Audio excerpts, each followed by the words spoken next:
Okay, so I just want to try this thing where I round up all the weekend releases that I haven't done. And first of all, I'm going to start off with The Darkest Minds. This film was dreadful. I have so much bad to say about this. I'm just going to keep it very concise. I'm going to get this done by 2 minutes. So, this film was awful. The acting was dreadful. There were so many times I just didn't believe it. I laughed, like, so many times.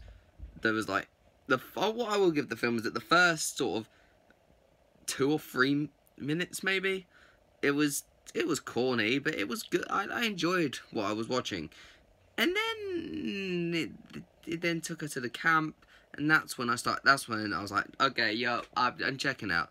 Okay, I'm just done. That was my first thing, and then from there it just didn't improve.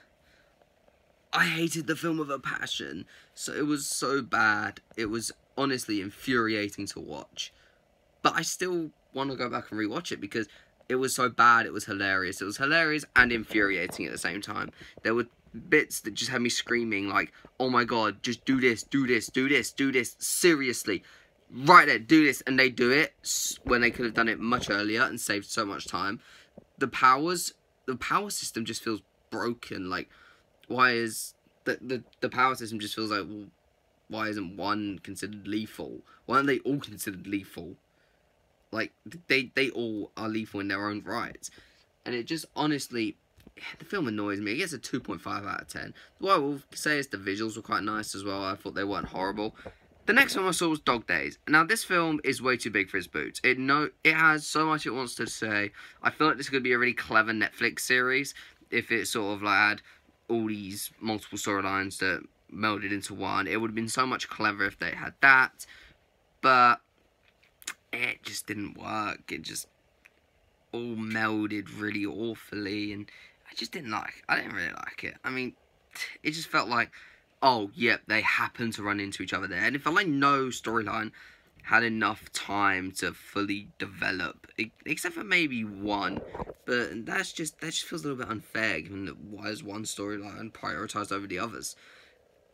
And you can't even say that there's their B and C stories with this type of, like, with this storytelling. It feels more like an anthology, and the storytelling annoyed me, but the film was funny. There were a lot of times where I laughed, and I genuinely enjoyed it.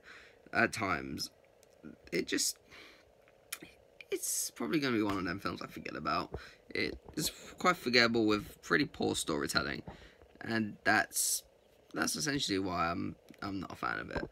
Dog Days, I think I forgot to say the name of the film. Dog Days, yeah, sorry. Dog Days is it's a 6.6 out of 10. That's a negative score for me. It's not positive. I don't like it. The last film was Unfriended Dark Web. Now, this film, I really enjoyed it. I thought this was an amazing film. I thought the characters were I really liked them. I thought they were all interesting to watch. They weren't that developed at times, but I enjoyed what they did. I enjoyed watching them on screen. I thought it was really interesting. And yeah, I thought they were really interesting. And then about halfway through the film, they have a scene where they have to play Cards Against Humanity, and this scene is so tense. Where they're playing Cards Against Humanity, and they have to pause to talk to talk about something because they know they get a chance to. It is so tense, and from then on, the film just holds you. It held me throughout the rest of the film. I was like on the edge of my seat. It's one of the better horror films this year. I'd say it's at least it might be third highest ranked horror film of the year for me. I can't remember what other horror films I've seen that were good. But yeah, it's at least third best horror film this year. I really enjoyed it. I also really like the style. Searching did it as well, and Searching did it really good. This film did it really good. They both did the style really well. My biggest issue with this, first of all, is that the first half, while the characters are really engaging and I really enjoyed watching them, the tension doesn't really pick up. It doesn't sort of start to pick up until the Cards Against Humanity scene, but from then it holds you, and it leaves you just like I was really engaged. And then the film also doesn't really tie into Unfriended 1 very well, like, at all. It doesn't at all tie in, which I sort of like. I like that it's more of an anthology. Unfriended is this, we want to do films on a computer screen, here's an anthology. Now, one thing I do want to comment on is the 2 endings. The ending I got was amazing. It was the best ending. It was the better ending, because the other ending did something that I just really didn't like. I've read about it online, and it rubbed me the wrong way. Like, very much so rubbed me the wrong way. I really didn't enjoy it. I like what I read about the ending, and it didn't seem interesting whatsoever. But I will say the ending that I got and the ending that I saw was amazing. I'm going to give the film a 9 out of 10. I really, really like this film. So that's going to be it for my summary of the...